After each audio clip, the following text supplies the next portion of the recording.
함께 만드는 언론 미디어 협동조합.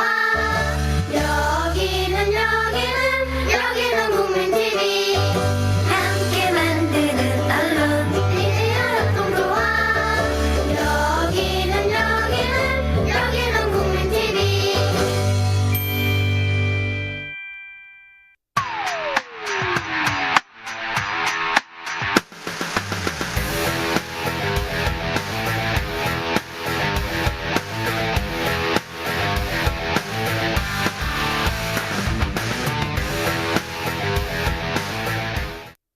안녕하십니까.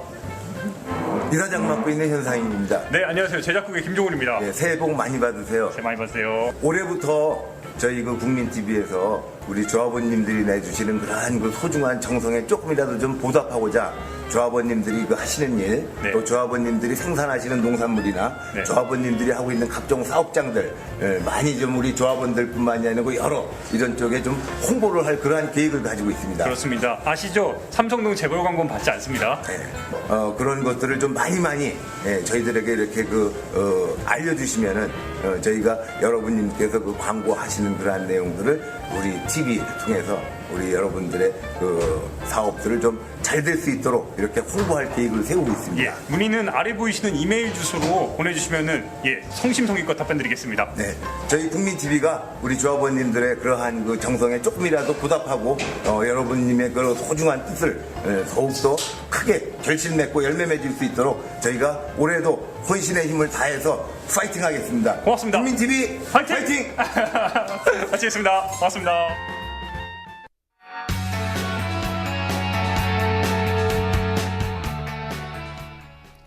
청취자 여러분들 안녕하십니까? 그리고 시청자 여러분들 안녕하십니까? 진짜 안보 시즌 3 1월 10일 방송 시작하도록 하겠습니다. 저는 진행을 맡고 있는 평화네트워크의 정욱식이고요. 요즘 굉장히 날씨가 추워지고 있습니다. 12월 달은 좀 겨울 같지 않은 겨울이었다고 한다면 1월 들어서 정말 겨울을 실감하고 있는 그런 어떤 맹추위가 계속되고 있는데요. 안타깝게도 날씨만 추워지고 있는 것이 아니고 이 한반도 정세도 좀 꽁꽁 얼어붙고 있습니다. 이럴 때일수록 우리가 좀 마음은 따뜻하게 이렇게 가져야 되지 않을까 싶은데, 자, 마음이 따뜻한 사람, 우리 권은비 씨 함께 하고 있습니다. 네. 안녕하세요. 네. 어떻게 한 주간 잘 지내셨어요? 네, 잘 지냈습니다. 네. 이제 계절학기도 거의 끝나가고 있고. 네. 예, 이제 계절학기 끝나면 이제 노을 궁리를 하실 것 같아요. 예. 우리가 지난주에 방송을 하고 이틀 후에 네. 북한이 핵실험을 했죠. 네. 예, 그래서 은비 씨도 굉장히 궁금한 게 많으실 것 같은데 오늘 이 자리에서 궁금한 거 다 물어보세요. 네, 저는 제일 먼저 궁금했던 건 이게 진짜 수소폭탄이 맞나? 그게 네. 정말 궁금했어요. 예, 일단 북한은 수소폭탄이라고 주장을 네. 하고 있고, 미국 정부나 이제 국내도 마찬가지고 또 정부뿐만 아니라 이제 민간 전문가들도 저건 뻥이다. 뻥 아니면 실패한 거다. 네. 왜냐하면 이제 그 핵실험을 하게 되면 이제 지진파가 감지가 되고, 그게 리히터 규모 한 5.0 안팎 정도 나왔으니까, 그걸 TNT로 환산해 보면 한 10킬로톤 안팎. 그러니까 수소폭탄으로 보기에는 굉장히 그 규모가 낮다. 그런 어떤 평가가 압도적으로 많아서 네. 저건 수소폭탄이 아니거나 아니면 수소폭탄을 실험했다면 실패한 거다. 이렇게 이제 보는 시각이 압도적으로 많죠. 네. 근데 저는 개인적인 생각입니다만, 김정은 그 노동당 제1비서가 애초부터 수소폭탄 실험을 목적으로 둔 것은 아니지 않나. 이게 무슨 말씀이냐면, 네. 지금 김정은한테 필요한 거는 수소폭탄 실험 그 자체보다는 수소폭탄을 한번 터뜨려 봤다라고 하는 프로파간다가 좀 더 중요하다라고 좀 생각이 들고, 네. 특히 이제 수소폭탄을 그 풍계리 핵실험장에서 터뜨리게 되면, 수소폭탄은 이론적으로 보면은 폭발의 끝이 없거든요. 한계가 없기 때문에 네. 정확한 폭발 규모를 사전에 예측하기 힘듭니다. 그래서 이제 대개 다른 나라들의 수소폭탄 그 실험 사례를 보더라도 당초 예상했던 것보다 훨씬 더 폭발 규모가 크고, 네. 그건 대체로 이제 그 1메가톤, 그러니까 1000킬로톤을 넘어서는 경우들이 굉장히 많기 때문에 풍계리라고 하는 그 좁은 그 지하 핵실험장에서 네. 과연 그 정도의 폭발 규모를 감당할 수 있을까? 그거는 이제 굉장히 좀 그 외부로 이제 방사능 유출이라든지 특히 이제 풍계리 핵실험장이 러시아와 중국 네. 가까이 있기 때문에 저는 애초부터 김정은이 의도한 거는 수소폭탄 자체를 터뜨리는 것보다는 그 상징, 네. 프로파간다가 필요했고 그렇다고 해서 완전히 100% 뻥이다라고 보기는 힘든 측면이 뭐가 있냐면 네. 아마도 이번에는 그래서 일각에서 나오는 것처럼 원자폭탄과 수소폭탄으로 가는 그 중간 단계인 강화형 네. 혹은 증폭형 그 원자탄 실험일 가능성이 높지 않나 이런 생각이 들어요. 그러니까 증폭형 원자폭탄이라고 하는 것은 원자폭탄 안에 네. 거기에 이제 뭐 이중수소나 삼중수소 그러니까 핵융합 반응을 일으키는 원소를 집어넣어서 이 원자탄의 그 폭발력을 갖다가 이제 강화시키는 그런 형태의 폭탄인데 아마도 뭐 그걸 실험한 게 아닌가 그런 좀 뭐 생각이 좀 들어요. 그렇다면 북한이 이렇게 4차 핵실험을 강행한 이유는 어떤 상징적인 의미가 큰 건가요? 그러니까 뭐 이것이 이제 항상 뭐 북한에서 뭐 핵실험을 하거나 아니면 로켓을 쏘거나 이럴 때마다 이게 대내용이냐 네. 대외용이냐 뭐 이런 어떤 이제 논란들이 많이 있는데 저는 이번 같은 경우에는 대내용이다 대외용이다 그걸 구분하는 것 자체가 별 의미가 없다. 네. 그러니까 한마디로 말씀을 드리면 대외적인 억제력 확보를 통한 대내적인 경제 발전 논리의 근거 마련을 하겠다라고 하는 그런 의지가 보이는 게 아닌가 싶은데 그러니까 여기서 이제 그 대외적인 억제력이라고 하는 것은 뭐 북한이 늘상 얘기하는 미국의 핵 위협에 맞서는 네. 대미 군사적 억제력은 기본인 것이고 그리고 이번에 이제 북한이 또 실험하고 나서 정부 성명에도 이제 그런 내용이 담겨 있습니다만 그 누구도 시비 걸 수 없다라는 네. 표현이 담겨 있지 않아요? 네. 예, 그럼 그 부분은 이제 중국. 그러니까 이제 갈수록 어떤 이제 중국에 대해서 그 북한이 의존하게 되고 특히 경제적으로 좀 예속되는 네. 이런 어떤 부분들이 있다 보니까 어떤 그 이제 정치 외교적으로도 중국에 종속될 위험이 이제 커지니까 네. 핵무기라는 걸 가짐으로써 중국에 대한 어떤 자주성을 갖겠다라고 하는 네. 그런 또 이제 의사도 내포되어 있고 이거는 이제 과거에 이제 중국의 마오쩌둥이 핵무기를 개발할 때 대미 억제력뿐만 아니라 이 소련에 대한 중국의 자주권을 확보하겠다라고 하는 논리와 굉장히 흡사한 이런 어떤 부분들을 갖고 있고 그리고 이제 한국에 대해서는 이제 뭐 논란의 여지가 많이 있습니다만 어찌됐든 이명박 정부도 그렇고 박근혜 정부도 그렇고 북한에 대해서 이제 흡수 통일을 좀 시도하는 이런 어떤 네. 모습들이 있으니까 북한에서 표현하는 것은 제도 통일이라고 얘기를 하거든요. 네. 예, 그런 걸 저지하기 위한 이런 성격이 짙고 그래서 지금 김정은한테 그 필요한 거는 이제 이른바 북한식의 양탄 일성 그 원자탄과 수소폭탄 그리고 장거리 미사일로 적용될 수 있는 인공위성 네. 이 양탄 일성을 갖게 됨으로써 안보 문제를 해결하고 이제는 이제 경제 발전 또 자기들이 얘기하는 인민생활 향상에 이제 매진하자 네. 이런 어떤 의도가 이번에 그 핵실험에 담긴 핵심적인 얘기가 아닌가 뭐 그런 생각이 좀 들어요. 북한 입장에서는 대내 대외적으로 많은 의미가 담겨 있는 것 같은데 네. 또 궁금한 게 반면에 한국에서는 왜 이런 핵실험을 미리 예측하지 못했던 건가요? 뭐 국방부나 국정원 얘기는 뭐 은밀하게 해서 몰랐다. 네. 은밀하게 해서 몰랐다. 과거에는 북한이 뭐 좀 대놓고 뭐 그거에 대해서 시위하듯이 뭐 그 네. 이제 그 지하 터널 공사 장면도 대놓고 이제 보여주고 뭐 이제 핵실험하려면 가림막을 설치해야 되니까 그런 어떤 이제 사전 징후가 과거에는 포착이 됐는데 네. 이번에는 뭐 은밀히 하는 바람에 몰랐다. 그러니까 국정원이나 이제 국방부가 은밀히 이제 좀 국내 정치 활동을 많이 하다 보니까 정작 중요한 그 대북 정보의 핵심적인 내용을 놓친 네. 이런 측면들이 좀 있다라고 이제 보여지고요. 그러니까 이제 국방부나 국정원이 하는 얘기는 우리만 모른 게 아니다. 미국도 몰랐다. 일본도 몰랐다. 뭐 이런 얘기들이 나오고 있는데, 네. 근데 지금 미국의 일부 방송에서는 미국이 그걸 미리 좀 탐지하고 무인기를 이제 그 풍계리 인근 상공에 네. 투입했다 이런 이제 보도들도 좀 나오고 있고, 네. 그 정보를 일본한테는 전달했는데 한국한테는 전달을 안 했다. 뭐 이런 얘기들도 좀 나오고 있어요. 네. 예, 예. 그래서 이런 어떤 부분들이 좀 명쾌하게 해명이 돼야 되는데, 뭐 미국 정부도 여기에 대해서 이제 명확한 입장을 내놓지 않고 있어요. 미국 정부도 뭐 사전에 알았는지 몰랐는지. 네. 자기들이 몰랐다 그러면은 또 미국도 세계 최강의 정보를 갖고 있고, 네.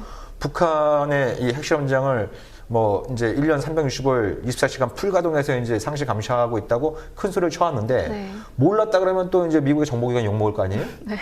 근데 그러면 알았다. 그러면 또 그럼 왜 동맹국은 한국한테 전달을 안 했냐? 그럼 또 욕먹게 되니까 요거에 대해서 이제 이른바 확인도 부인도 안 하는 NCND 예, 요걸로 일관하고 있는 이런 어떤 측면들이 있고 그래서 이번 그 상황을 보더라도 정말 그 엄청난 국민 세금이 들어가서 어떤 이제 그 정보기관들이 쭉 그 활동을 해오고 있는데, 네. 정작 중요한 정보는 제대로 모르고 제대로 포착을 못하고 네. 괜히 쓸데없이 무슨 뭐 이제 국내 정치와 관련된 부분이라든지 뭐 테러 방지법을 만들어서 네. 그런 어떤 뭐 이제 사전 테러 활동을 방지하겠다라고 하는 그런 쪽으로 자꾸 이제 정치화되는 이런 이 과정에서 네. 이 대북 정보화가 갈수록 좀 이제 뒷걸음질 치는 그런 모습 이번에도 좀 확인이 되는 것 같아요.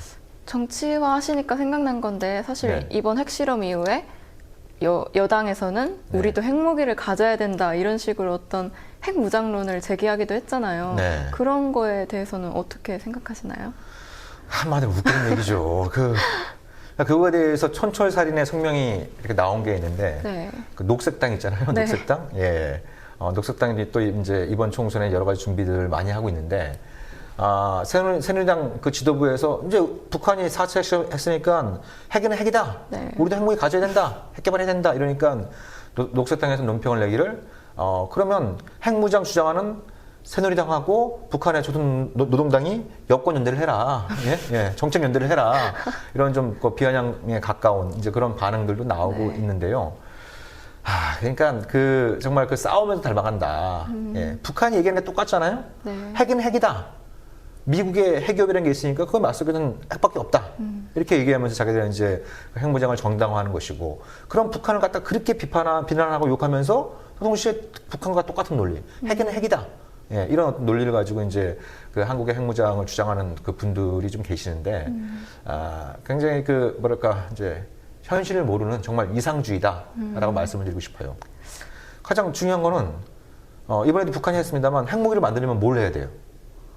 실험을 해봐야 되잖아요. 네? 핵실험을 해봐야 되잖아요. 네. 핵실험 대한민국 어디서 할 수 있나요? 네? 핵실험을 어디서 할 수 있어요? 네? 옛날 같으면 뭐 바다에서 하거나 바닷속에서 하거나 아니면 어디 대기권에서 하거나 뭐 이런 것들이 있었습니다만 이제 60년대 중반에 부분 핵실험 금지 조약에 의해서 그럼 못하게 돼 있습니다. 예? 그래서 지금 국제법적으로 저촉되지 않는 유일한 핵실험 방식이 뭐예요? 지하 핵실험이에요. 지하 핵실험. 근데 뭐 예를 들어서 뭐 방패장 하나 만들거나 원전 하나 만드는 것도 그렇게 이제 지역사회하고 갈등을 일으키는 문제인데 네. 예? 어디 가서 핵실험을 할 수 있냐는 거예요. 예? 예. 그러니까 만약에 뭐 혹시라도 뭐 어디 뭐 바닷속이나 어디 저기 대기권에서 핵실험하는 순간 한국은 이제 국제사회에서 완전히 이제 영원히 왕따 날 수 있는 이런 어떤 부분들도 있고, 그리고 핵무기를 만드는 게 생각처럼 쉽지가 않습니다. 예. 뭐 어떤 언론에서는 이제 한국의 과학기술력이 굉장히 뛰어나기 때문에 이 과학자들이 의지만 갖고 또 국민들이 성원을 보내주면 몇 개월 내에 만들 수 있다. 네. 이렇게 막 이제 또 주장들을 하고 있는데 그건 한마디로 구라다. 예. 예. 그 핵무기를 만들려면 기본적으로 이제 핵분열 물질이 있어야 되죠. 핵물질이 있어야 되는데 지금 한국의 핵물질을 만들 수 있는 기본적인 인프라가 안 되어 있습니다. 뭐 우라늄을 농축할 수 있는 시설이 있거나 아니면 이제 그 원자로에서 가동하고 나온 사용후 연료를 재처리하는 네. 그런 시설이 있어야 되는데 그게 지금 없는 상태예요. 한미 원자력 협정에서 이걸 지금 못 갖게 되어 있는 상황이에요. 그럼 지금부터 부지런히 만든다. 그 시설을 만드는 데만 해도 한 2, 3년 걸립니다. 그죠? 예. 2, 3년 걸리고 그 시설을 가동해서 핵물질을 만드는데 뭐 예를 들어서 한두 개 만들 수 있는 분량을 확보하는데도 한 1, 2년 걸려요. 예? 그리고 북한 같은 경우에는 우라늄 광산이 있잖아요. 그러니까 북한은 자체적으로 핵 연료 주기를 완성했을 뿐만 아니라 핵무기를 만들 수 있는 핵 원전을 이제 가동할 수 있는 우라늄 광산이 있습니다. 근데 한국에는 없잖아요. 네. 예. 그럼 그 전량 해외에서 수입을 해야 됩니다. 전량 해외 수입을 해야 되는데 한국의 핵무기를 만들겠다라는 순간 제일 먼저 취해지는 국제적인 금수 조치가 한국의 우라늄 수출을 중단하는 거예요. 그럼 한국 어떻게 되겠어요? 원전 재료로 가는 겁니다. 예. 원전 스위치 이제 단계적으로 꺼야 되죠. 이제 지금 비축해두고 있는 농축 우라늄이 떨어지면 다 이제 스위치를 내려야 되는 이런 상황이어서 아마 그렇게 되면 전력이 없어서 핵무기를 못 만들게 되겠죠. 예. 전기가 없어갖고 핵무기를 못 만들게 되는 것이고. 네. 예. 그리고 한국이 이제 과거에도 이제 과거의 사례가 이제 앞으로 우리가 어떤 결정을 하는 데서 굉장히 중요한 교훈을 주는 부분인데 2004년도에 미국이 한국이 몰래 농축 우라늄 한 0.7g, 그 다음에 그 플루토늄 한 0.7-8g, 아니고 극소량. 네. 예? 그러니까 보통 핵무기 하나 만드는데 필요한 게 고농축 우라늄이 25kg, 플루토늄이 8kg. 뭐 현대화된 핵무기는 그보다 좀 양이 좀 적습니다만 그거에 비하면 극소량 아닙니까? 네. 요거를 실험용으로 추출한 걸 미국이 발각했어요. 예. 그래서 한국 핵 문제가 북핵 문제가 아니라 한국 핵 문제가 국제 원자력 기구 IAEA에 이제 회부가 됐고 한국이 이거에 대해서 투명성 있는 조사를 받지 않으면 유엔 안보리에 넘기겠다. 이렇게 이제 미국이 나온 적이 있거든요. 네. 중국이나 러시아가 그런 게 아니고 동맹국인 미국이 그랬던 겁니다. 예, 그러니까 미국이 그런 어떤 핵 문제에 관련해서 이중잣대를 될 수 없다. 그러니까 일종의 한국을 이제 시범 케이스로 잡은 거죠.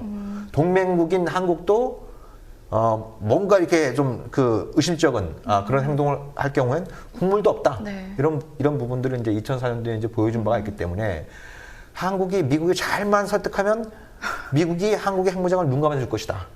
이렇게 얘기하는 건 짝사랑에 불과하다. 네. 예, 짝사랑. 그러니까 북한이 핵을 가졌다 그래서 우리도 핵을 가져야 된다라고 하는 부분들이 이제 감정적으로는 이해가 되는 측면들이 있습니다만 우리가 처한 현실, 네. 그리고 이제 국제적인 어떤 그 비확산 레짐 이런 부분들을 갖다가 좀 그냥 냉철하게 보면 무궁화 꽃을 그런 어떤 이 핵무장을 한국에서 피운다라고 하는 것은 네. 상상 속에서나 가능합니다. 이렇게 말씀드릴 수 있죠. 한마디로 말하면 정말 허무맹랑한 얘기인 거네요. 예. 또 이번 핵실험 이후에 남한 측에서 내놓은 조치 중에 하나가 대북 방송 재개잖아요. 예. 근데 지난 8.25 합의 때도 북한은 이 문제에 대해서 되게 민감하게 나왔던 것 같은데 이 대북 방송 재개가 갖고 올 파장은 어떤 것이 있을까요? 그러니까 이번에 이제 또 대북 확성기를 들면서 네. 또 북한도 같이 들었잖아요. 네. 예. 그러니까 제일 불쌍한 게 그 DMZ에 있는 동물들입니다. 동물들이에요. 그리고 그 인근에 있는 그 남북한의 병사들 그리고 네. 이제 주민들이 어떻게 보면 그 고송, 그 다 소음 아니겠습니까? 네. 예. 우리가 듣기 좋은 음악 소리도 자꾸 뭐 큰 소리 듣다 보면 이렇게 짜증을 유발하는 건데 네. 양쪽에서 막 이제 확성기를 대고 막 서로 경쟁하듯이 출력 높아갖고 이제 방송하고 있으니 거기 있는 동물들과 우리 주민들이 얼마나 또 피곤한 일이겠어요. 근데 이번에 아무튼 그 확성기를 다시 틀면서 정부가 얘기한 건 그거지 않습니까? 그러니까 8.25 합의에 비정상적인 사태가 없는 한, 그게 조성되지 않는 한 이제 그 확성기 방송을 안 하기로 했는데 북한이 핵실험을 한 거, 특히 뭐 자기들 수소폭탄이라고 주장한 거는 이건 이제 뭐 비정상적인 그 사태에 해당하니까 이걸 이제 튼 거다 이렇게 얘기를 하고 있는데, 근데 그런 어떤 이제 이 뭐 국가 간의 합의, 뭐 남북한이 국가 대 국가의 관계이자 또 이제 통일을 지향하는 특수 관계다라고 얘기를 합니다만 어찌되었든 간에 그런 어떤 양측의 합의나 조약은 기본적으로 법은 좀 엄격하게 해석해야 되잖아요. 네. 엄격하게 해석하는 어떤, 그래서 우리가 죄형 법정주의라는 표현도 이제 나오는 것이고, 그럼 그때 남북한이 비정상적인 그 사태를 얘기할 때 거기에 북한의 핵실험이나 로켓 발사 같은 그런 내용이 포함된 거냐, 그런 부분들을 남북한이 합의한 거냐, 그런 내용은 일체 없는 거거든요. 그래서 당시에 그런 합의가 나왔을 때 국회에서 국회의원들이 국방부 장관한테 물어봤잖아요. 그럼 북한이 핵실험하면 비정상적인 사태에 해당되는 거냐? 그러니까 이제 그거에 대해서 국방부 장관이 얘기하는 건 명확하게 답변을 못했습니다. 그거는 해석이 필요하다. 그런 해석이 필요하다 이렇게 얘기를 하는 거니까. 그러니까 이번에 이제 북한의 그 핵실험이 비정상적인 사태에 해당한다라고 하는 것은 엄격한 법조문에 대한 적용보다는 합의문의 적용이라기보다는 남한 정부가 박근혜 정부가 그렇게 해석한 겁니다. 그렇게 해석한 거죠. 네. 그럼 왜 그렇게 한 거냐? 아니 확성기 튼다 해서 북한이 뭐 핵실험한 거에 대해서 뭐 유감을 표명하겠습니까? 앞으로 2번 다시 핵실험 안 할 테니까 확성기 좀 꺼주세요 이렇게 부탁을 하겠습니까? 그러기는 만무한 일 아니겠어요? 그러니까 제가 판단하기엔 제가 생각하기엔 좀 이 교회에 좀 떡봉김에 제사 지낸다고 좀 판을 키우겠다. 판을 키우겠다. 안 그래도 좀 박근혜 정부가 이 굴욕적인 위안부 이 협상 합의에 의해서 굉장히 좀 국민들로부터 이제 좀 지탄을 받고 있는 이런 어떤 상황이고. 그리고 전통적으로 그런 어떤 이제 뭐 보수라고 표현하기도 민망할 정도의 어떤 좀 극우적인 행태를 보이는 이런 어떤 정치 세력들이 선거 때만 되면 들고 나오는 게 이제 뭐 북풍이나 뭐 안보 프레임이나 이런 걸 갖다가 이제 좀 들고 나오는 경향들이 강한데, 그런 측면에서 볼 때는 대북용이라기보다는 대남용, 특히 이제 좀 이런 어떤 그 위안부 협상에 대한 국민적인 비판 여론도 좀 잠재우고, 이게 북한이 여기에 대해 맞서갖고 또 이제 긴장 지수를 높여주면 이게 이제 위기 국면이 장기화되고, 그러면 이제 또 이제 4월 총선까지 연결될 수 있으니까 이걸 갖다 이제 안보 프레임을 가지고 자기들이 이제 한번 또 총선에서 압승을 거두겠다라고 하는 이 정치적인 개선이 좀 깊숙이 반영된 게 아닌가라는 생각이 좀 드는 거죠.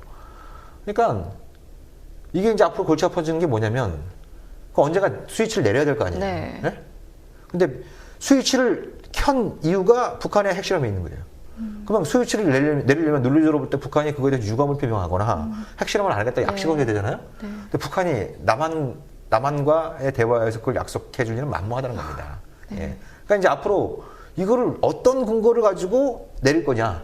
예. 그럼 계속 앞으로 뭐 한국전쟁 이후로 60년 동안 2004년까지 이게 계속 방송이 있었다고 하는데, 그러면 또 앞으로는 이제 주구장창 계속 방송을 할 거냐, 아니면 뭐 적정한 시점에 이걸 내릴 거냐, 이런 부분들에 대해서 좀 사후의 그런 부분들에 대해서 철저한 어떤 좀 이렇게 그 생각이 없이 좀 정치적인 어떤 논리, 정치적인 이용을 하겠다라고 하는 그런 어떤 좀 잘못된, 그릇된 생각이 서둘러서 그런 확성기를 틀었던 것이, 이게 잘못하면 이제 우리한테 부메랑으로 돌아오는 그런 결과를 초래할 수도 있는 거죠. 네. 또 이번 핵실험 이후에 나온 조치 중에 하나가 미국의 전략 폭격기인 B-52를 한 번 더 배치하는 거였잖아요. 네. 근데 이런 되게 미국이 적극적으로 지원을 해주고 있는 것 같은데, 이런 거는 지금 어떤 의미가 있는 건가요? 그러니까 그것도 그러니까 참 그래요. 그러니까 뭐냐면 뭐 러시아 정부가 그런 입장을 밝혔습니다만, 왜 미국이 북한하고 똑같이 노냐? 예? 북한이 핵실험했다고 뭐 미국은 이 B-52 전략 폭격기라고 하는 거는 거기에 탑재될 수 있는 핵폭탄의 양이 전체 그 합치면 한 30메가톤에 육박합니다. 30메가톤이면 네. 히로시마에 떨어졌던 거에 몇 배죠? 2만 배? 2만 배에 육박하는 네. 그런 어마어마한 양이거든요. 그러니까 그거 한 대면 끝나는 거예요. 예, 그러니까 뭐 언론에서 뭐 김정은이 벌벌 떠는 무기가 한 번에 나타났다, 막 이제 이렇게 막 호들갑도 떨고 그러는데, 그러니까 또 그게 또 더군다나 그런 전략 폭격기가 핵무기 없는 세계를 주창해서 노벨 평화상을 선물로 받았던 오바마 행정부 들어서 자꾸 이제 나타나고 있어요. 그러면 이번에 왜 이걸 보냈냐? 그게 이제 몇 가지가 있을 텐데, 첫 번째는 이 역시 미국 국내용이다. 국내용 성격이 지하다. 그러니까 북한이 4번 핵실험했단 말이에요. 그러니까 4번 핵실험했는데 그 중에 3번이 오바마 임기 동안 이루어졌어요. 예, 4번. 그러니까 2006년에 처음 했을 때는 부시 행정부 때였고, 2009년, 2013년 그리고 이번. 예, 이건 이제 이 3번은 오바마 행정부 때 이루어졌거든요.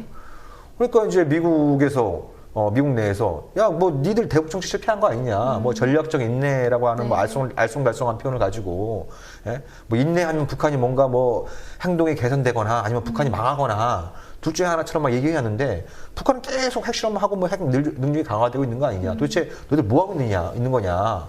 그러면 뭐 이제 막 비난 여론이 막 이제 높아지니까 이제 오바마 행정부가 야, 우리 이거 하고 있어. 그러면서 이제 전략 폭격기를 갖다 이제 한반도에 투입하는 이런 어떤 모습들을 이제 보인 건데.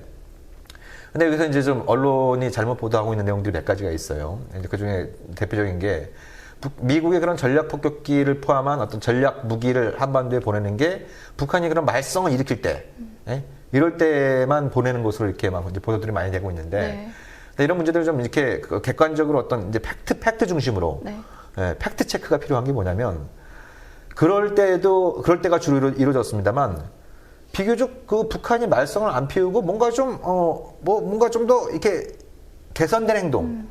그러니까 예를 들면 이번 오기 전에 가장 최근에 왔던 게 2014년 2월 달이었습니다. 전략 폭격기가 한반도에 왔는데, 그때는 남북한의 이산가족 상봉 논의가 진행되는 와중이었어요. 예? 그러니까 남북한에 이제 뭔가 2013년도에 굉장히 상황이 안 좋았고, 2014년도에 뭔가 좀 관계를 풀자라고 하면서 그 첫 단추로 이산가족 상봉을 논의하고 있는데, 이게 갑자기 핵 전폭기가 날라와갖고 이제 비행 훈련하고 돌아갔단 말이죠. 그럼 도대체 저거 왜 저러냐? 네? 예, 이런 부분들이 있는 거고. 그리고 2012년 2월 달에도 그때도 뭐 북한이 뭐 핵실험하는 게 없었어요. 예? 그때는 미국의 그 대북 인권 대사인 로버트 킹의 방북이 논의되고 있는 와중이었어요. 북한하고. 예.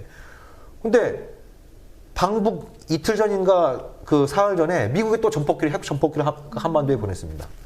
그러니까 북한이 야, 니들 전폭기 보내? 그러면 그 대북 특사 오지 마. 로버트 킹 오지 마. 그래서 로버트 킹의 방북이 무산된 적도 있었거든요. 그러니까 이게 이제 미국이 겉으로는 표면적으로는 남북 관계 개선을 원한다. 대화를 통해서 이제 문제 해결을 원한다.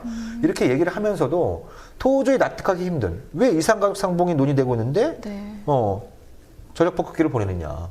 왜 미국의 대북 특사의 방북이 논의되고 있는데 왜 전복기를 보내느냐 이런 어떤 의구심을 이렇게 이제 불러일으키다 보니까 그런 부분들이 이제 북한이 생각하기에는 미국의 본질적인 의도는 어떤 대화를 통해서 문제를 풀거나 남북 관계 개선이 있는 것이 아니라 네. 끊임없이 이제 한반도의 위기를 조장해 가지고 자신들의 어떤 군사적인 또 외교적인 이익을 얻어가려고 하는 것이 아니냐 이런 의구심을 좀 증폭시키는 그런 행동들이 좀 많이 있었던 거죠.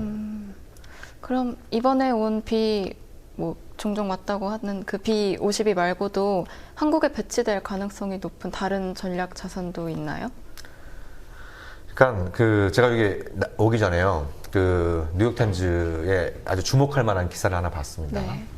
그 이제 뉴욕타임즈의 기사의 첫머리가 뭐라고 시작되냐면 북한이 핵실험장에서 터널을 파고 있는 네. 작년 가을에 미국의 오바마 행정부는 네바다주에서 새로운 핵무기의 실험을 준비하고 있었다. 이런 그 이제 보도가 나왔습니다. 네. 그래서 이게 뭐지? 이렇게 보니까 미국의 대표적인 전술 핵무기가 B-61이라고 하는 전술 핵무기가 있습니다. 네. 예, 있는데 이거는 이제 그 기본적으로 핵폭탄을 이제 이 폭탄을 미사일에 장착하는 형태로 이제 개량이 되고 있는데 네. 요거를 초정밀 유도 무기로 바꾼다는 거예요. 예, 초정밀 유도 무기로 바꿔가지고 정말 왜 그 미국의 이제 토마호크를 포함한 이런 어떤 순항 미사일, 특히 현대식 순항 미사일은 목표물을 향해서 이제 이렇게 계속 컴퓨터로 조정하면서 날아가지 않습니까? 네. GPS를 달고 계속 날아가서 정말 그 정밀 타격이 가능한 이런 네. 형태인데 거기에 핵탄두를 달겠다는 거예요. 핵탄두를 달겠다라는 거고 네. 그런 무기를 만드는 주된 이유가 북한과 같은. 그러니까 미국의 기본적인 전략 무기. 그러니까 이 전략 무기는 크게 볼 때 세 가지가 있죠. 이번에 그 한반도 상공에 출연한 B-52, 네. B-2 이런 전략 폭격기가 있고 그 다음에 잠수함에서 발사되는 핵미사일 SLBM이라고 네. 부르죠. 예, 이런 어떤 잠수함 발사 핵미사일이 있고 그다음에 미국 본토에 있는 대륙간 탄도미사일 네. ICBM이 이렇게 크가지 이제 세 가지 축으로 이루어졌는데 이 무기들은 기본적으로 전략 무기예요. 전략 무기. 전략 무기라 하면 뭘 의미하냐면 기본적으로 상대방의 대도시나 대규모 군사 시설이나 산업 시설을 타격하는 그런 형태의 무기인데, 네. 근데 그 전략 무기를 한번 동원하는 순간 이건 끝장을 보자는 그런 의미인 것이고, 네. 그런 어떤 무기는 주로 중국이나 러시아 같은 이제 강대국을 네. 상대로 한 이런 어떤 형태의 무기예요. 그래서 이번에 이제 B-52가 한반도 상공에 출현했을 때 북한뿐만 아니라 중국과 러시아도 굉장히 반발하고 있습니다. 네. 그러니까 중국과 러시아의 눈에 비친 거는 저건 왜 파리 잡는데 왜 대포가 나왔느냐. 예. 저건 북한의 위협을 빌미로 삼아서 자국을 겨냥한 어떤 그 전략 폭격 훈련이다라는 네. 시각이 굉장히 강한 거죠. 예, 예. 그러니까 이제 이런 어떤 상황에서 오바마 행정부가 이른바 이제 그 핵무기 현대화계, 그러니까 이것도 이제 노벨 평화상을 받은, 그것도 핵무기 없는 세계를 주창해서 노벨 평화상을 받은 이런 분이 작년에 이제 앞으로 30년 동안 무려 1조 달러, 1조 달러면 우리나라 돈으로 얼마죠? 1200조 원 정도, 예, 우리가 상상할 수 없는 돈이죠. 네. 1200조 원을 투입해갖고 핵무기 현대화를 이루겠다라는 계획이 발표가 됐습니다. 예. 그래서 이제 미국 내 그 반핵단체들은 노벨 평화상을 반납해라, 뭐 이런 어떤 이제 그 얘기들도 나왔습니다만, 아무튼 지금 말씀드렸던 그 B-61 개량형이 B-61-12예요. 예, 이 모델명이 12인데, 네. 이거는 이제 오바마의 논리는 그거예요. 전략 핵무기는 너무나도 이제 이 강력한 무기이기 때문에, 네. 강력한 무기이기 때문에 그 무기를 쓰는 순간 엄청난 대량 살상을 야기할 수밖에 없는 반면에, 네. 이런 어떤 그 이제 이 정밀 유도 그 소형 핵무기는 정밀도는 높이는 대신에 파괴력, 폭발력은 낮추고 네. 방사능 낙진도 최소화할 수 있기 때문에 부수적인 피해, 그러니까 쉽게 말씀드리면 이 민간인들에 대한 피해를 최소화할 수 있기 때문에 굉장히 그 스마트한 영리한 핵폭탄이다. 네. 이렇게 이제 주장을 하고 있는 거예요. 예. 그럼 여기서 제기되는 문제가 한두 가지가 아닌 거죠. 첫 번째, 뭐 그 중국이나 러시아 이런 나라들은 이제 핵무기 현대화에 착수하는데, 그래? 그럼 우리도 만들게. 우리도 만들게. 우리도 그 아주 영리한 핵폭탄 만들게. 그렇게 되면 어떻게 되는 겁니까? 새로운 핵군비 경쟁이 시작되는 네. 거겠죠. 그죠? 예. 그리고 그런 어떤 정밀도는 높고 파괴력이 낮으면 유사시에 그런 무기를 사용하고 싶은 유혹이 강해질 거 아니에요. 그죠? 네. 공격자도 그런 거고. 예? 예. 그러니까 군사적인 목표를 확실히 달성할 수 있는 대신에 민간인의 피해를 줄 수 있다면 그러면 오케이. 그러면서 이제 더 이제 사용하기가 쉬워지는 것이고. 네. 이제 피격자, 그러니까 공격을 당한 쪽에서도 유사시에 미국이 동원하는 무기가 핵무기일 가능성이 높다. 그러면 이제 그 대상이 되는 국가들도 핵 보복에 나서려고 하는 이 준비 태세를 강화하지 않겠어요? 네. 예. 그러니까 이런 형태의 어떤 뭐 스마트 핵폭탄이라는 이름을 붙이고 있는 이런 부분들이 전혀 영리하지 않은 게 이처럼 그 핵전쟁과 비핵전쟁의 경계선 자체를 갖다가 무너뜨릴 수 있는 네. 그런 어떤 위험성이 있기 때문에 대단히 위험천만한 것이고 그러니까 이것을 뭐 미국은 어찌됐든 북핵 위협을 빌미로 해서 이제 근거로 해서 이걸 지금 만들겠다고 하는 거니까 네. 미국이 이제 그 무기를 실전 배치하게 되면 그러면 이제 이거는 뭐 전폭기가 아니라 그냥 전투기, 뭐 F-15나 F-20이나 이런 어떤 전투기에도 장착이 가능하거든요. 그러면 이 전투기에 탑재한 이런 무기를 가지고 또 한반도에서 비행 훈련을 실시한다, 아니면 이제 모의 그 공격 훈련을 실시한다, 이런 일들이 이제 그 잦아질 수 있는 거죠. 네. 예, 이런 부분들이 이제 앞으로 굉장히 좀 우려가 되는 거고, 그리고 또 뭐 한국의 핵무기를 그 이제 핵무장론자들의 주장이 그거 아닙니까? 미국한테 너희들이 북핵 못 막으면 우리가 핵을 만들겠다. 네. 미국이 노 그러면 그럼 우리가 핵을 못 갖게 하려면 못 만들게 하면 너희 핵무기라도 한국에 갖다 놔라. 예? 미국 전술적 배치론이 네. 얘기를 이제 얘기들이 나오고 있는데 지금 미국 정부의 계획이 이른바 스마트 핵폭탄을 한 300억 달러, 우리나라 돈으로 한 36조 원을 투입해가지고 1000개를 만들겠다는 계획을 갖고 있어요. 1000개를. 예, 1000개를 만들겠다는 계획을 갖고 있으니까, 그러니까 이제 그런 무기들을 만들면 제일 만만한 데 어디겠어요? 한국이겠죠. 네. 예. 그럼 뭐 그런 무기들이 배치되거나 아니면 그런 무기를 갖고 훈련하면 북한이 가만히 있겠습니까? 예? 그렇죠. 예. 그러니까 북핵 문제가 굉장히 그 상황 자체가 악화되고 굉장히 우려할 만한 부분들은 뭐 틀림없는 사실입니다만, 네. 그러니까 미국의 어떤 그런 이중잣대, 그러니까 자기가 하면 로맨스고 남이 하면 불륜이고 이런 식의 어떤 이중잣대가 이 북핵 문제를 포함한 지구촌의 핵 문제를 악화시키고 있는 대단히 좀 유감스러운. 예. 그래서 저희 뭐 성명 하나 내서 오바마는 노벨 평화상을 장악하라 이런 성명 하나 내야 될 것 같아요. 미국의 경우 말고 그러면은 일본은 혹시 어떻게 대응하고 있나요? 뭐 일본은 뭐 호재를 맞는 것처럼 막 호들갑을 떨고 있죠. 절대로 그 일본 안보를 위협하는 것에 대해서 저하시하지 않겠다, 용인하지 않겠다. 네. 그렇게 얘기를 하면서 어찌됐든 이제 그 한국과의 위안부 문제 때문에, 그러니까 협상 타결의 문제의 끝이 아니라 문제의 시작이 되고 있었잖아요. 네. 예? 근데 여기서 이제 이 국민에서 그 북한 풍기에서 뭔가 하나 팡 터지니까 네. 이 위안부 문제는 확 덮여지고, 예, 이제 한미일 또 혹은 한일 간에 이 군사협력을 강화해야 된다. 네. 예, 그러니까 일본은 이런 부분들을 이제 호재로 삼아가지고 앞으로 이제 자신들의 뭐 집단적 자위권이라든지, 그리고 뭐 자신들의 어떤 그 공격능력. 그러니까 일본은 아직까지 그 공격용 무기를 갖고 있지 않습니다. 네. 그러니까 뭐 함대지 혹은 지대지, 공대지, 그러니까 지상을 공격할 수 있는 무기는 아직까지 갖고 있지 않은데, 네. 근데 이게 뭐 집단적 자위권을 행사하겠다. 그 자위권의 범위에는 상대방의 공격이 임박했을 때 먼저 공격하는 것도 포함된다. 보복은 물론이고. 네. 그러면 이제 그런 공격용 무기가 필요하다. 이런 식의 어떤 이제 일본 내의 재무장론이 힘을 얻을 가능성이 이제 높아지고 있는 거죠. 일본 입장에서는 굉장히 좋은 기회를 얻은 것 같네요. 그러니까 아베가 뭐 예전에 이제 아베 신조가 정치적으로 부상하는 데 있어서 그때는 이제 일본이 주로 납치자 문제, 네. 예, 자기가 총리가 되면 납치자 문제 일거에 해결하겠다 이렇게 이제 구라쳐가지고 보이스피싱 해가지고 총리가 되기도 했고, 네. 또 이제 2기 아베 내각 출범한 이후에는 주로 이제 북한 위협을 근거로 삼아서 집단적 자위권이다, 뭐 네. 한미일 삼각동맹이다 이런 어떤 군사와의 박차를 가하고 있는, 참 답답한 노릇이 반복되고 있죠. 네. 그러면은 이번 북한 실험에 대해서 중국은 초반에는 굉장히 강경한 비판을 냈었잖아요. 근데 네. 지금은 또 어떤 태도를 보이고 있나요? 그러니까 중국이 일종의 좀 이중 함정에 빠져 있는 이런 어떤 그 상황에 있는 거죠. 예, 뭐 자기들도 예전과는 다르게 사전에 통보도 북한으로부터 받지 못했고, 네. 예, 그리고 그런 전혀 사전 징후도 별로 없었고, 그리고 뭐 뭔가 올해는 좀 북중 관계를 좀 회복하자 이런 어떤 뭐 얘기들도 좀 있었는데, 네. 근데 이제 김정은이 보란 듯이 이제 핵폭탄을 그것도 이제 수소폭탄이라고 주장하는 걸 터뜨리니까 중국이 상당히 좀 당황하고 있는 건 사실이죠. 그래서 이제 뭐 처음에 이제 강력한 반대다 뭐 이런 얘기들도 좀 많이 나오고 그럼 이제 북한에 대해서 굉장히 강력한 제재를 부과할 것처럼 얘기도 좀 나오고 있는 이런 상황인데요. 근데 이런 일이 있을 때마다 지겹게 반복되는 풍경이 하나 있어요. 이 네버엔딩 스토리가 하는 게 뭐냐면 서로 미국하고 중국이 네 탓이다. 네 탓이다. 이렇게 이제 서로 이제 서로 상대방 탓이다라고 이제 서로 그 비판하면서 이 북핵이라고 하는 공을 상대방 코트에 이제 보내기에 네. 바쁜 이런 그 모습들을 보이는 거죠. 그러니까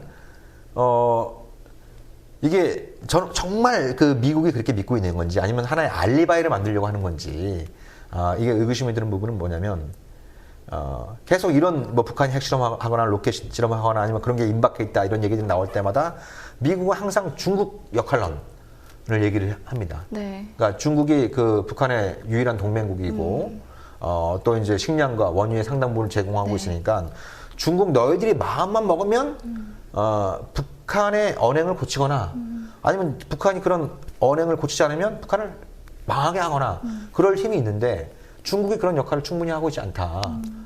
그러니까 그런 역할을 하고 있지 않으니까 바로 이어지는 게 중국 책임론. 네. 예, 중국 책임론.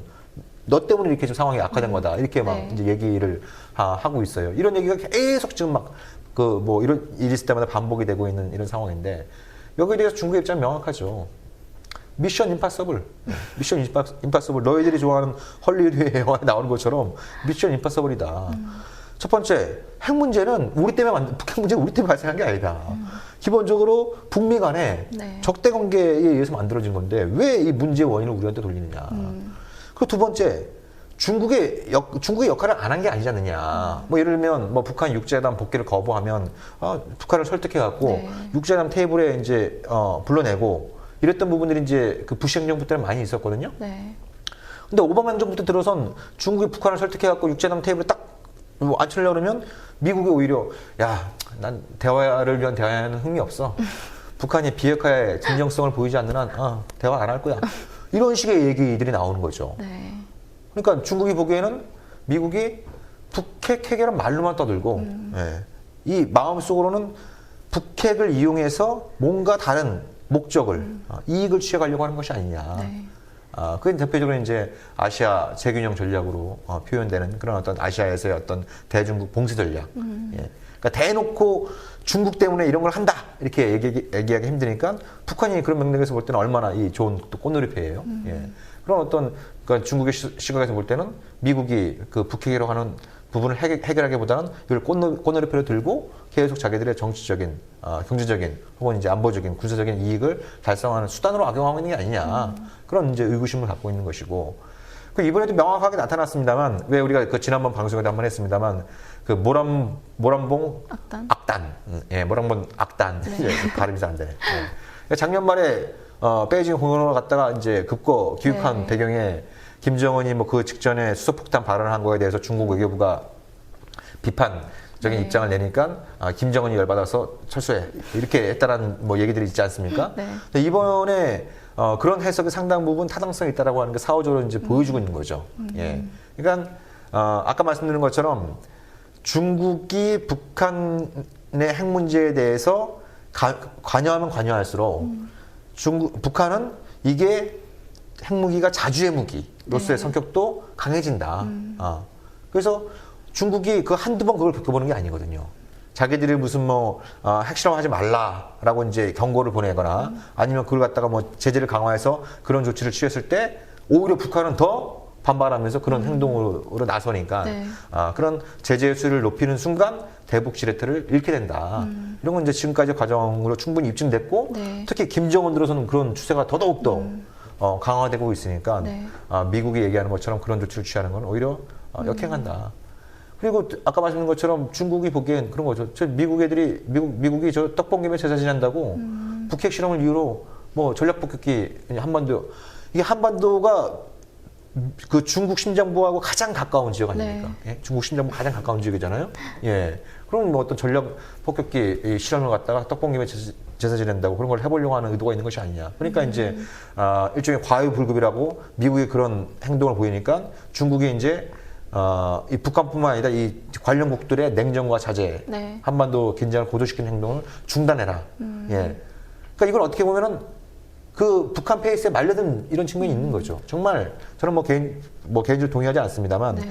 강력한 그 국제적인 어떤 대북 압박 공조를 이루려면 네. 중국이나 러시아의 입장 이게 굉장히 중요하잖아요. 네. 예. 그렇게 하려면 이들 나라의 입장도 좀 고려를 하면서 예, 이게 가야 되는데 이들 나라를 사실상 이제 겨냥하고 있는 전략 무기들을 막 동원하면서 이렇게 압박을 가하는 것 자체가 역효과를 내고 이제 그 평양의 시각에서 볼 때는 미국이 저런 거 하니까 이제 오히려 이제 자기를 겨냥한 압박 구도에 균열이 네. 발생하고 있다 이렇게 여기고 있는 거죠. 그럼 대표님께서는 이번 핵실험 이후에 대북 제재 중국에서는 중국의 대북 제재가 어떻게 될 거라고 예상하세요? 뭐 아무것도 없었던 것처럼 넘어갈 수는 없을 거라 생각하고요. 네. 일단 뭐 유엔 안보리에서 지금 그 추가적인 대북 제재 결의 논의가 착수됐기 때문에 네. 일단 거기에 이제 보조를 맞추면서 중국 독자적으로는 뭐 예를 들면 이제 그 북중 간의 이제 이 교육 과정에서 이 뭐 통관, 네. 검역 이런 절차를 굉장히 좀 복잡하게 만든다든지 까다롭게 한다든지 아니면 뭐 이제 그 중국 내에서 활동하고 있는 중국 내에서 운영되고 있는 북한 식당, 그다음에 이제 북한 근로자들, 네. 이제 어떤 송출 문제 이런 부분들과 관련해서도 중국의 법 적용을 엄격하게 해서 이제 좀 이제 북한한테 좀 불이익을 주는 이런 방향은 논의가 되겠습니다만 그런 부분들도 시간이 가면 또 흐지부지 될 겁니다. 예, 흐지부지 되고 더군다나 이제 이 북한의 4차 핵실험을 이유로 또 미국의 좀 그런 군비 증강의 움직임이 보이고 이것이 이제 한미일 군사 동맹으로 가는 네. 이런 어떤 징후가 보이면 중국의 입장에서 볼 때는 순망체한이라고 하는 네. 또 완충지대라고 할 수 있는 북한의 전략적 가치가 높아지는 거거든요. 예, 높아지는 이런 어떤 속성이 있기 때문에 이런 어떤 그 북한의 4차 핵실험에 대해서 군사 위주, 제재 위주의 접근법은 역효과를 낼 가능성이 상당히 높다. 네. 이렇게 볼 수 있죠. 국제사회 안에서도 중국뿐만 아니라 국제사회 안에서도 북한에 대한 강력한 경제 제재나 외교적 압박이 이루어질 것으로 예상이 되는데 네. 이러한 압박은 오히려 북한의 핵무장을 더 가속화시키는 그런 방법이 아닐까요? 그러니까 그거는 그 작년 9월이었던가요? 그 존 캐리 미국 네. 국무장관이 그런 말을 했었죠. 그런 취지의 얘기를 했었는데 북한은 이란과 달리 이제 국제 경제 체제에서 동떨어져 있기 네. 때문에 제재로는 문제를 못 푼다. 그래서 새로운 접근법이 필요하다. 이렇게 얘기를 했습니다. 그래서 기자들이 물었죠. What is a new approach? 새로운 접근이 뭐죠? 이렇게 이제 물어보니까 존 캐리가 I don't know. 저도 모릅니다. 예, 저도 모릅니다. 이렇게 이제 얘기를 해서 한번 좀 화제가 됐던 이런 적이 있었는데, 그러니까 그러니까 지금까지 북한을 상대하는 방법은 경제적인 제재, 외교적인 고립, 군사적인 압박과 무력 시위, 이런 것들을 통해서 북한의 고통의 크기를 키우는 방식인 거죠. 예? 북한으로 하여금 너희들이 핵을 포기하지 않으면 계속 고통의 크기가 커질 거다. 네. 예? 이런 쪽에 접근을 해왔단 말이죠. 근데 그게 성공했느냐? 철저하게 실패를 한 거죠. 그러니까 북한한테 가해지는 고통의 크기는 북한 지도부의 결정을 바꿀 만큼 강력하지 못한 것이고, 예.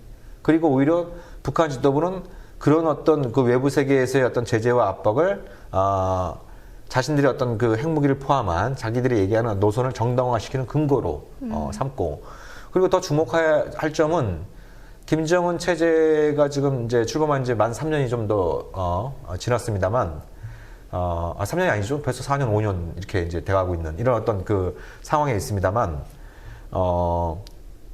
그 시기에 동안 굉장히 대북 제재가 강화되는 시기였단 말이죠.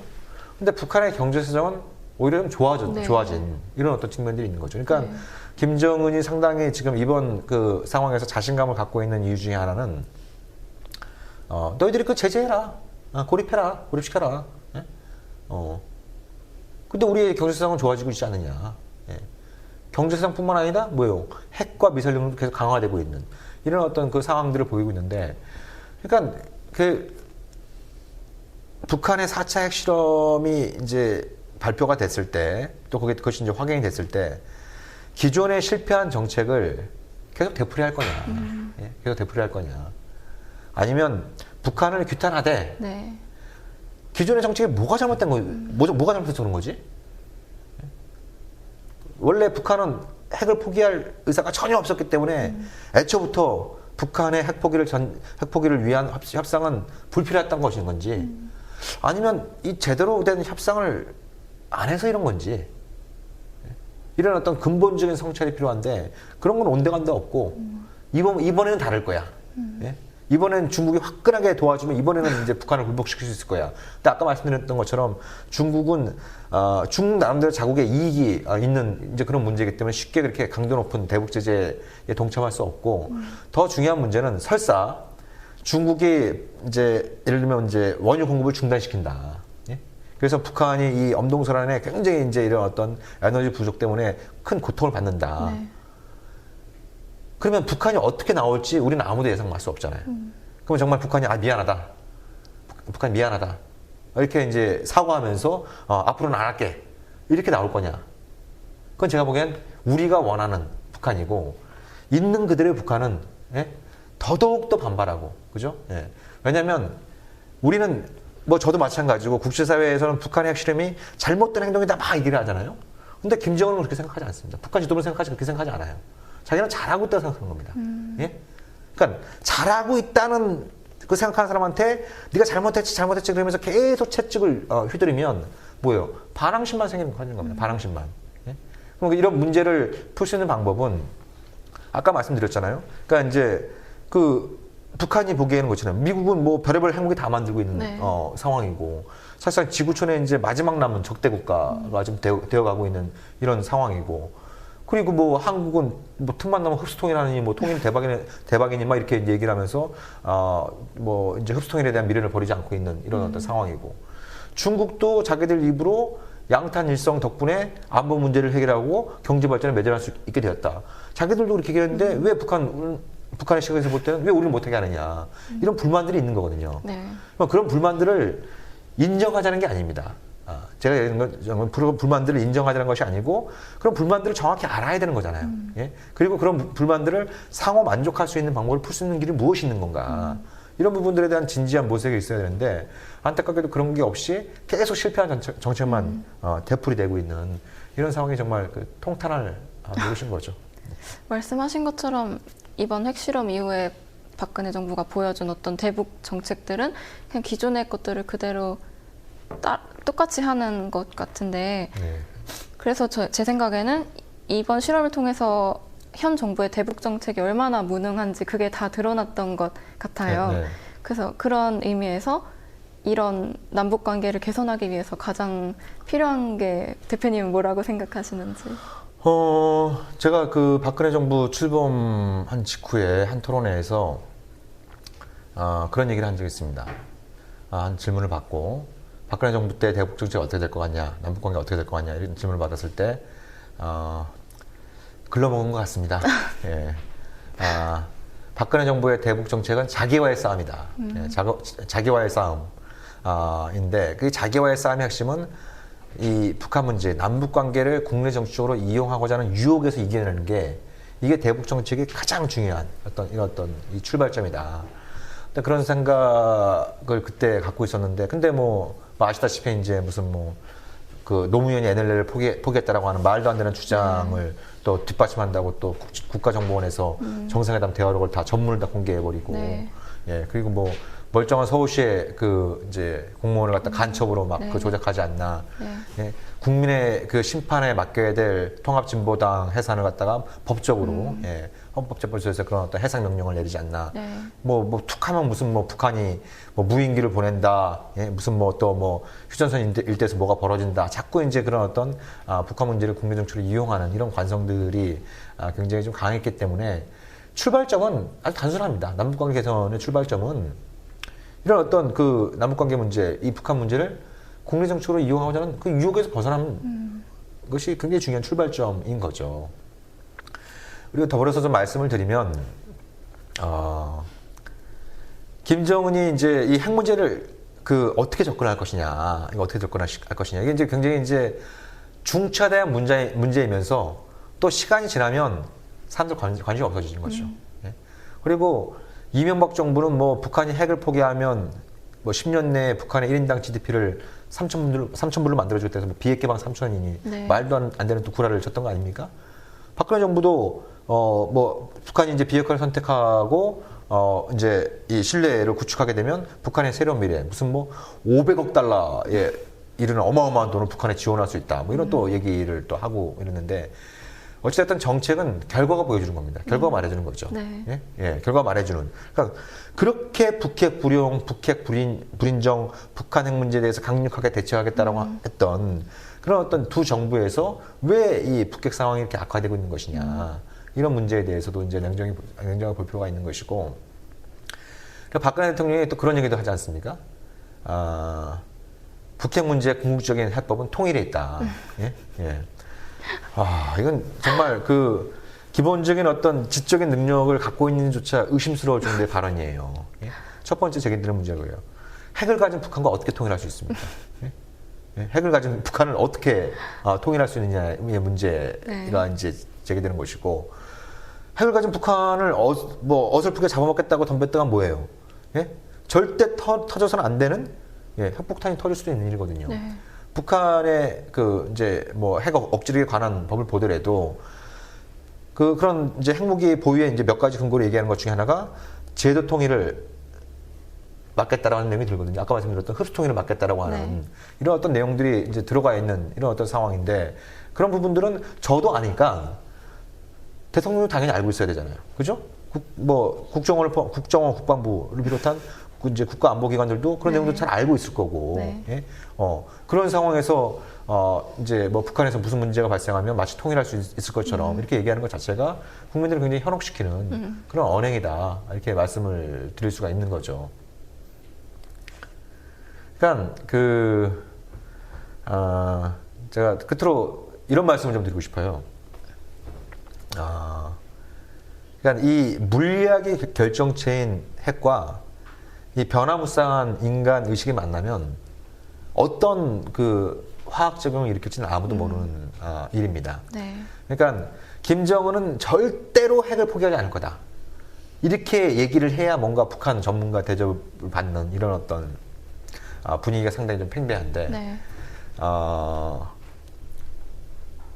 그렇지만 핵과 인간의 어떤 이제 지난 70년간의 상호 작용을 보면, 방금 전에 말씀드린 것처럼 핵에 대한 인간의 인식이 어떻게 바뀔지는 아무도 장담할 수 없는 문제이거든요. 네. 아까 소개했던 버락 오바마 대통령 같은 경우에 대표적인 케이스죠.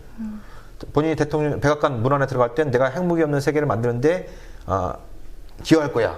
예, 그렇게 다짐을, 저는 그게 뭐 누구처럼 구라친 거라고 생각하지 않습니다. 예, 본인은 정말 진정성 있는 그런 마음을 갖고 있었는데, 근데 최근에 보여주는 형태는 역대급 네. 핵무기 현대화, 뭐 1200조 원이라고 하는 어마어마한 돈을 투입해갖고 역대급 핵무기 현대화를 추진하고 있는 이런 모습도 있는 것이고, 정반대의 모습이 예를 들면 이제 JFK, 존 F 케네디 같은 경우에는 1959년 미국 대선 때 있지도 않은 뭐 미사일 갭 논쟁, 폭격기 갭 논쟁, 그러니까 미국의 전략 폭격기가 비약적으로 늘어나게 된 1등 공신이 존 F 케네디였어요. 그러니까 당시 미국이 소련보다 엄청나게 많은 수의 폭격기를 갖고 있었음에도 불구하고, 네. 그때 케네디는 대선 후보였죠. 미국이 소련보다 훨씬 더 핵미사일도 적고, 전폭기도 작다, 수도 작다. 그러면서 이제 공화당, 아이젠하워 정부를 맹공을 퍼부으면서 그때 공화당 후보였던 닉슨, 리처드 닉슨 후보를 이제 공격을 했던 거거든요. 그래서 케네디 임기 초반에 굉장히 핵무기 고가 비약적으로 늘어났어요. 근데 쭉 늘어나고 뭐 이제 쿠바 미사일 위기도 겪고 이러다 보니까 이 핵과 인류의 생존은 양립 불가능한 것이구나. 그래서 이제 유엔 총회 연정에서 그렇게 얘기를 한 거죠. 핵무기를 다모클레스의 칼로 비유를 하면서 이 다모클레스의 칼이 떨어져 갖고 인류를 다 죽이기 전에 인류가 먼저 핵무기를 없애야 된다. 예. 그럼 명연설을 했던 거거든요.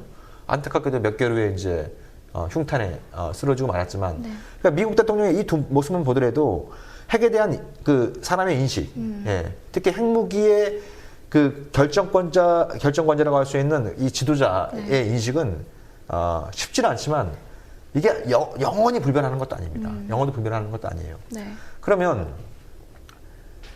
김정은이 이렇게 핵에 집착하는 이유는 뭐겠냐는 거예요. 그걸 갖고 있는 게 포기하는 것보다 더 이익이 있다고 생각한 거 아니겠어요? 네. 예. 자기들 나름대로 이제 이렇게 이제 생각을 하는 것이죠. 그럼 거꾸로 핵을 포기할 때 얻게 되는 이익이 그걸 갖고 있을 때보다 이익이 더 크다는 그런 확신을, 예? 확신을 심어줄 수 있으면 그러면 김정은도 생각을 한번 해볼 수 있는 부분들이 있는 거죠. 네.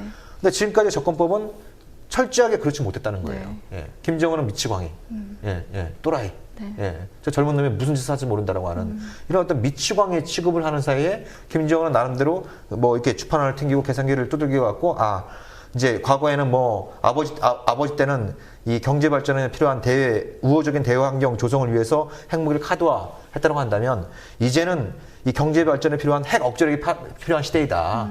아무리 기다려도 미국이 제대로 된 협상도 안 하고 네. 한국도 뭐 이런 거고 중국이나 러시아도 뭐 자기 이익들 중심으로 이제 가는 거니까 결국 내가 결정적인 한 방을 갖고 안보 문제를 해결하고 이제 그 힘에 바탕을 해서 이제 군비를 줄여서 경제 발전에 힘쓰겠다.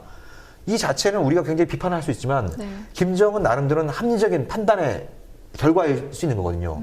그러면 북한으로 하여금 핵 문제에 대한 근본적인 인식을 달리하게 하려면 너희가 핵무장이 아니라 다른 수단에 의한 안보가 가능하다. 예? 그 믿음을 줄 수 있을 때 김정은도 좀 뭐 생각을 달리할 수 있는 여지들이 만들어지는 거죠. 네. 예. 그러니까 지금까지의 어떤 이 화학장애이라고 하는 것은 굉장히 부정적인 이런 형태로 일관했다고 한다면 뭐 빠르면 빠를수록 좋은 거죠. 빠르면 빠를수록 이제 좋은 거죠. 왜냐하면 시간이 가면 갈수록 북한의 핵은 양적으로나 질적으로 이제 강화되는 것이고 그렇게 되면 그렇게 될수록 그거를 포기하게 만드는 건 더더욱더 힘들어지는 일이기 때문에 빠르면 빠를수록 다른 수단에 의해서 북한의 안보를 보장할 수 있는 길이 있다라고 하는 믿음을 이제 김정은한테 줄 수 있는 그런 어떤 협상이 대단히 중요하고 그런 협상은 제가 보기엔 지금까지 한 번도 없었습니다. 협상다운 협상은 없었다. 네. 그러니까 협상 무용론이 뭐 여기저기서 다 나오고 있습니다만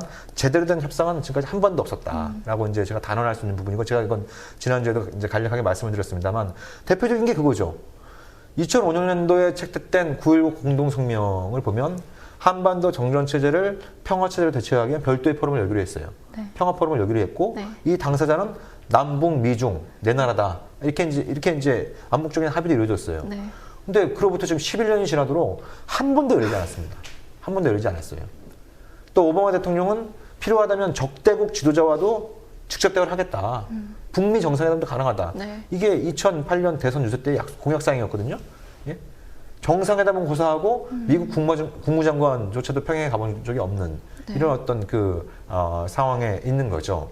그러니까 이게 그렇다고 해서 제가 뭐 핵 문제 해결이 쉽다 이런 취지 말씀은 아닙니다. 네. 예. 그러니까 북한으로 하여금 핵무기 포기라고 하는 전략적 결단을 내리게 하려면 한국, 미국, 일본도 북한과의 관계를 근본적으로 개선하겠다라고 하는 전략적인 결심이 있을 때만 가능하다. 이 양측의 전략적 결단을 만들어낼 수 있는 이런 어떤 케미, 이런 화학적인을 만들어낼 수 있어야 되고 그 몫은 한국에게 있다. 예, 한국에게 있다. 이런 어떤 이 부분들에 대해서 좀 우리 국민들도 확실히 좀 인식하고. 그러니까 말로는 뭐 한반도 비핵화, 북핵 불용하겠다라고 그렇게 얘기했는데 왜 갈수록 현실은 거리가 멀어지고 있느냐. 그런 이제 이 보이스피싱에 더 이상 넘어가지 말고 이런 상황이 되고 있는 이 지금 시점에서 정말 필요한 건 대북 정책에 대한 근본적인 성찰이고 그 성찰의 핵심은 이제는 협상다운 협상을 해보자. 네. 예, 그런 어떤 국민들의 의지가 이렇게 모아질 때 이제 정부도 현 정부일 수도 있고 다음 정부일 수도 있겠죠. 예, 그런 어떤 정부를 움직일 수 있는 힘이 생긴다. 예, 그런 생각이 듭니다. 한국 정부가 북한에 대해서 진짜 신뢰할 수 있는 그게 정말 중요한 것 같아요. 서로 신뢰하는. 네. 네. 그러니까 신뢰를 지금 박근혜 정부의 대북 정책 명칭이 요즘 쓰지도 않습니다. 한반도 신뢰 프로세스잖아요. 네. 예, 예. 그럼 신뢰는 만나서 대화하고 작은 문제부터 네. 하나둘씩 이제 풀면서 이렇게 쌓아져야 되는데 네, 네. 지금까지 접근법은 북한이 변해야 신뢰가 네. 생긴다. 이런 말은 뭐 아무나 다 할 수 있는 거죠. 네, 네.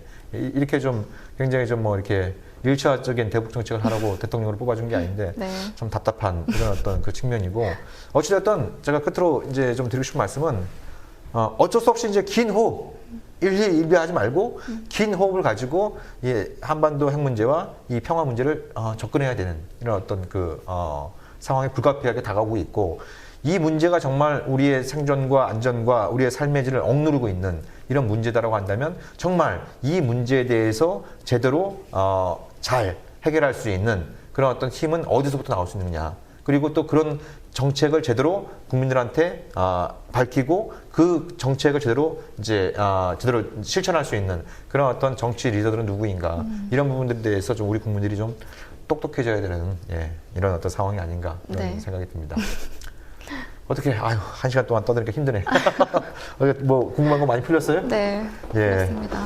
자, 우리가 그 4차 핵실험 있어서는 안 될 일이 또 벌어져가지고 핵실험을 중심으로 해서 이제 오늘 방송을 좀 다뤄봤는데요. 다음 주 예고는 미리 좀 말씀을 드리면 제가 이제 대만 출장 관계상 이번 주 금요일 날 좀 녹화를 하게 될 것 같고요. 그리고 이번 주 금요일은 여러분들이 기다리는 그분이 오신다.